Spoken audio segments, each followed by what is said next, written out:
प्यारे दोस्तों नमस्ते। आइए सुनते हैं मनुष्य के कर्मों के फल की कहानी। प्राचीन समय की बात है। किसी गांव में एक गरीब किसान अपनी पत्नी के साथ रहता था। उस किसान के एक गाय और थोड़ी सी जमीन थी। वह अपनी ही जमीन में बहुत मेहनत करके थोड़ा सा धान प्राप्त करता था। उनका जीवन ऐसे ही बीत रहा था। पत्नी अपने भाग्य को कोस रही थी और भगवान से बोल रही थी, ये कौन सी कर्मों का सजा हमें इस कर्म में दे रहे हो। पत्नी की ये बातें सुनकर किसान अपने आप को और अपने भाग्य को कोसता रहता था और सोचता रहता था, ना जाने कब मेरी किस्मत का भाग्य बदलेगा। ऐसे ही दिन बीत रहे थे। एक दिन की बात है, दोपहर का समय था। किसान अपने खेत से आकर अपनी पत्नी के साथ खाना खाने जा रहा था। उतने में ही एक साधु महाराज उनके द्वार पर भिक्षा मांगने आ पहुँचे और वो साधु भिक्षा मांगने लगा। तभी गरीब साधु की बात सुनकर बाहर आया और साधु से बोला, साधु महाराज, हम पहले से ही इतने गरीब हैं और बड़ी ही मुश्किल से अपना जीवन गुजार रहे हैं। ऐसे में हम आपको दान कहाँ से दें? हमारा साथ तो ऊपर वाला भी छोड़ चुका है। गरीब किसान की बात सुनकर साधु सचमुच में समझ गया था और बोला, क्या तुम अपने आप को गरीब मानते हो और ईश्वर के ऊपर से तुम्हारा विश्वास उठ गया है ना? साधु की यह बात सुनकर किसान हाँ बोलता है। अब महाराज, आप भी चाहो तो आपके आशीर्वाद से हमारा भाग्य बदल सकता है। किसान की यह बात सुनकर साधु महाराज ने कहा, ठीक है, हम जैसा कहते हैं तुम वैसा ही करते जाओ। गरीब किसान बोला, हमें क्या करना होगा जिससे हमारे अच्छे दिन आ जाए और हमारी गरीबी के दिन दूर हो जाए। साधु महाराज बोले, ठीक है, आज से तुम्हें वो काम करना पड़ेगा जिससे भगवान तुमसे प्रसन्न हो जाए। तो सुनो, आज तुम अपनी गाय बेच दो और गाय के पैसों से अनाज खरीद ले आना। साधु की यह बात सुनकर गरीब किसान दुखी हो गया और सोचा कि हमारे पास तो ये एक गाय और थोड़ी सी जमीन का ही सहारा है और मैं इसे भी बेच दूंगा तो फिर मैं करूंगा क्या? साधु महाराज बोलते हैं, यदि मेरे बताए गए उपाय से तुम्हारा कोई भी नुकसान होता है तो उसका भरपाई मैं खुद कर दूंगा। अब मैं जो कहता हूँ तुम वैसा ही करते जाओ।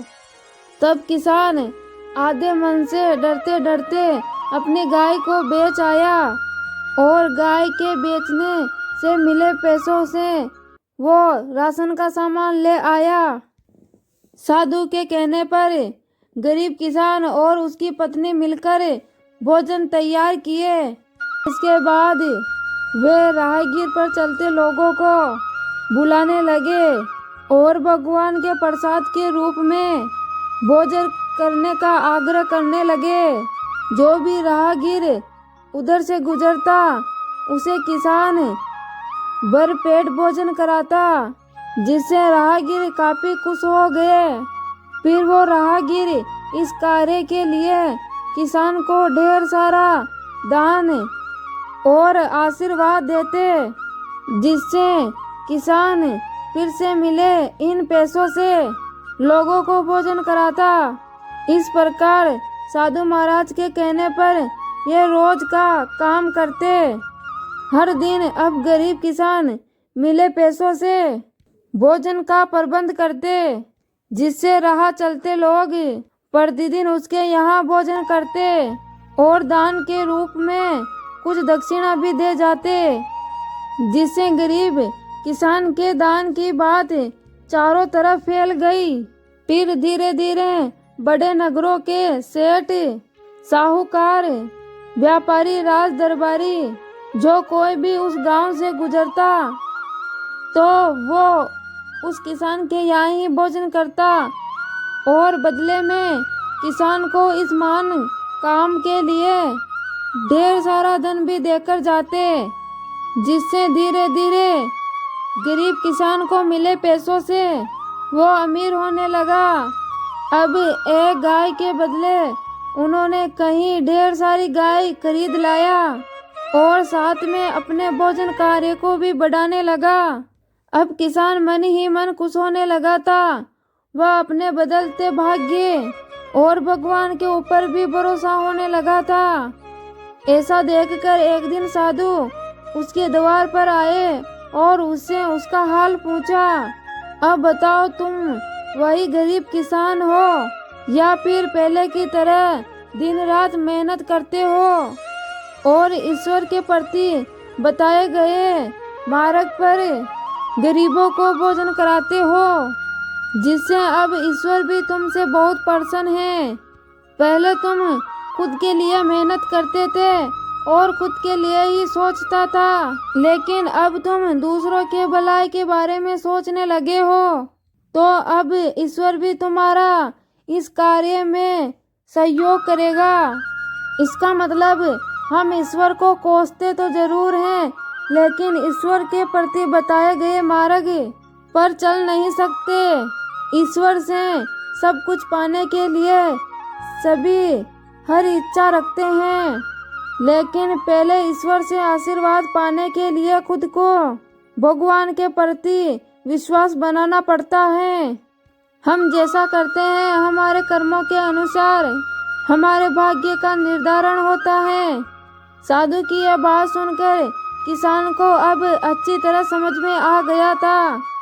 हमको सचमुच में अमीर बनना है तो हमें सबसे पहले अपनी सोच बदलनी होगी। अपने लिए तो हर कोई जीता है, यदि हम दूसरों के लिए जीना भी शुरू कर दे तो ईश्वर भी हमारी सहायता जरूर करता है। तो प्यारे दोस्तों, ये थी कर्मों के फल की कहानी।